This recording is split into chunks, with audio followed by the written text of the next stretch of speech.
Saya persilakan Dr. William Campbell untuk memberikan tanggapan atas apa yang disampaikan Dr. Zakir Naik.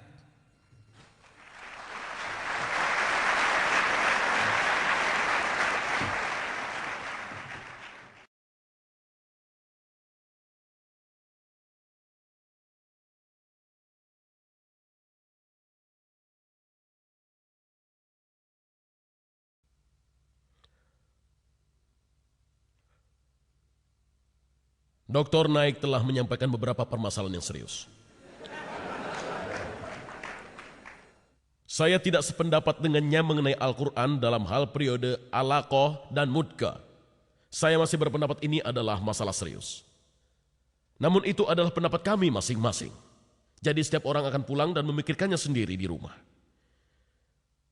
Dia berkata, dia belum bertemu seorang pun yang menjalani tes racun. Saya tidak dapat menunjukkan orang itu, maaf, karena dia telah bersama Tuhan. Tapi saya mempunyai teman Harry Rancliffe yang tinggal di sebuah kota di selatan Maroko. Dan salah satu bawahannya yang juga temannya mengundangnya makan siang, makan malam, dan dia juga mengundang istri dan anak laki-lakinya. Namun ketika Harry hendak pergi, seseorang datang mengetuk pintu rumahnya dan berkata, orang itu akan meracunimu. Lalu mereka pergi. Harry mengutip ayat yang Anda baca ini dan dia memutuskan untuk pergi karena dia telah berjanji untuk datang. Dia tetap pergi, menunggu berharap ada saat yang tepat, yaitu saat pria itu masuk membawa kuskus sehingga dia dapat berbalik. Orang itu akan keluar dan dia dapat membalikkan kuskusnya. Namun kesempatan itu tidak terjadi. Jadi ia mengambilnya dan memakannya juga istrinya. Dia tidak mampu makan banyak dan mereka telah menyuapi anak mereka sebelum pergi. Namun Harry makan. Dan malam itu Harry merasa sakit di perutnya. Dan dia mengeluarkan darah, tapi dia selamat. Lalu 2 hari kemudian dia pergi mengetuk pintu. Orang itu datang membuka pintu dan wajahnya benar-benar pucat. Dan Harry mengucapkan terima kasih atas undangan makannya. Jadi saya pikir saya akan menceritakan pada Anda contoh ini saja. Tadi Anda mengatakan Yesus hanya dikirim bagi orang-orang Yahudi. Hanya untuk orang Yahudi dan tidak untuk non-Yahudi. Nah, Quran sendiri membicarakan tentang Maria yang berkata, saya tidak mengenal pria manapun, dalam surat nomor 19 ayat 21. Dan kemudian dikatakan kalau Yesus adalah tanda bagi pria dan rahmat dari kami. Dalam Matius ayat 9, seorang wanita datang dan mengoleskan minyak pada kaki Yesus.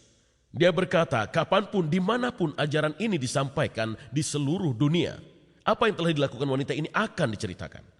Dan dalam Matius 28, saat Yesus akan naik ke surga, dia berkata, pergilah ke seluruh penjuru dunia dan sampaikan ajaran ini. Namun ini bukan kontradiksi. Dia memang mengatakan pada murid-muridnya, pergilah hanya ke orang-orang Yahudi. Karena orang-orang Yahudilah yang diberikan rahmat. Ada cerita dalam Injil, tidak boleh menggunakan kata cerita, saya kira itu adalah sejarah. Di mana Yesus tiba di sebuah pohon ara. Dan pohon ara itu tidak pernah berbuah 3 tahun terakhir. Dan kemudian si pemilik berkata, haruskah aku siram dengan air mataku? Dan jawaban Yesus adalah, tidak. Tunggulah 1 tahun lagi dan pohon ini akan subur dan lihat apakah akan berbuah. Ini merupakan perumpamaan tentang Israel. Dia telah menyampaikan ajarannya selama 3 tahun dan akan terus mengajarkannya. Tetapi kemudian ada perumpamaan lain dan dia berkata, baiklah. Rahmat ini akan diambil darimu dan diberikan pada orang non-Yahudi.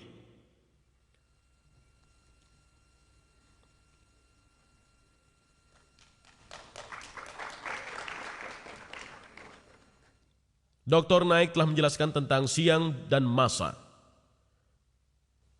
Siang dalam Injil dapat juga diartikan masa yang lama, tidak harus 24 jam, seperti yang ingin dipaksakan Dr. Bucaille dalam bukunya. Dan saya percaya, kalau itu adalah periode waktu yang lama.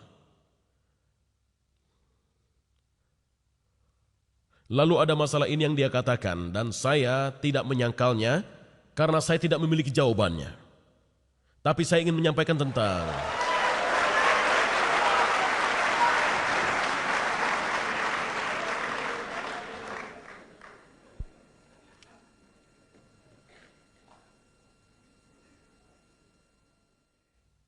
dia membicarakan tentang dua macam air, air manis dan juga air asin. Saya tidak sependapat mengenai hal ini. Al-Quran mengatakan, Tuhan telah menciptakan dua rintangan, dua jenis air mengalir, saling bertemu, dan di antara mereka ada rintangan yang tidak dapat dilewati. Lalu yang mana dari kesukaan Tuhan yang akan kamu sangkal? Kata yang artinya rintangan di sini adalah barzak, yang artinya interval, atau jarak, atau istirahat, atau balok, atau halangan, atau genting tanah.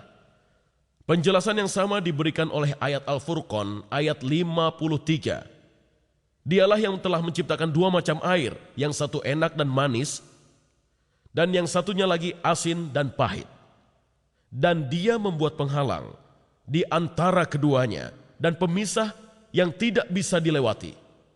Phrase atau rintangan yang tidak bisa dilewati menunjukkan dua kata dari akar yang sama.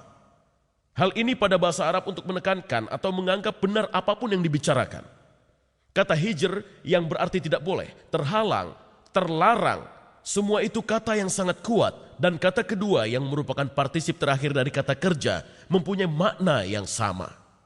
Karena kata itu bersifat harfiah, seseorang mungkin akan menerjemahkannya seperti ini.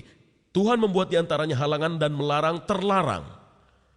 Dr. Bukil menyampaikan hal ini secara singkat. Dan kemudian dia berkata, walaupun pada akhirnya dia mengakui hal ini rupanya terlalu sulit untuk diamati. Dan seorang teman ilmuwan yang mengomentarinya berkata, sangat mungkin air asin dan air tawar secara fisik terpisah. Unsur yang terdapat di sungai menggantikan air laut, namun tidak ada penghalang. Secara termodinamika, proses pencampurannya bersifat spontan, cepat dan dipengaruhi entropi. Halangannya hanya dalil agama. Perlu waktu lama untuk benda sebanyak itu agar dapat bercampur. Saya sendiri memiliki contoh kecil mengenai hal ini. Saya mempunyai teman di Tunisia dan dia dulunya suka berburu gurita. Jadi saya pergi ke sana sekali. Dan memang benar bahwa di Tunisia ada sebuah sungai kecil di mana keadaan air sungai itu di permukaan sungai dingin, sementara di bawahnya air itu panas. Saya berpikir bagaimana ini mungkin terjadi, bagian atas dingin dan bagian bawah panas. Lalu saya baru sadar, air yang dingin itu datangnya dari luar sungai dan air asin itu sangat berat. Jadi air asin ada di dasar dan air yang ringan dingin ada di permukaan. Jadi begitu. Namun benarkah tidak ada penghalang?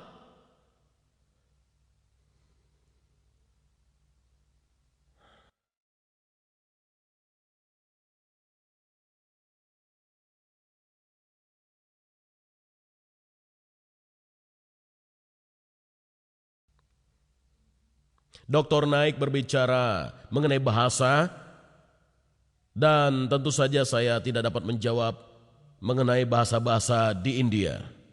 Bahkan saya tidak dapat menjawab mengenai bahasa-bahasa orang India di Amerika. Jadi tidak ada perbedaan antara India dan Amerika. Namun demikian, tempat yang Dr. Naik bicarakan dalam Bible atau Injil, para pengikut Nabi diberikan bahasa yang merupakan suatu anugerah. Akan tetapi bahasa-bahasa tersebut merupakan berbagai macam bahasa yang dikenal oleh orang-orang yang di sana. Bahasa tersebut bukanlah bahasa yang buruk. Apabila seseorang berasal dari Spanyol, maka Rasul akan berbicara padanya dengan bahasa asal orang tersebut. Apabila ada orang lain yang berasal dari Turki, Rasul lainnya akan berbicara dengan orang tersebut dengan bahasa asal orang tersebut, yaitu bahasa Turki.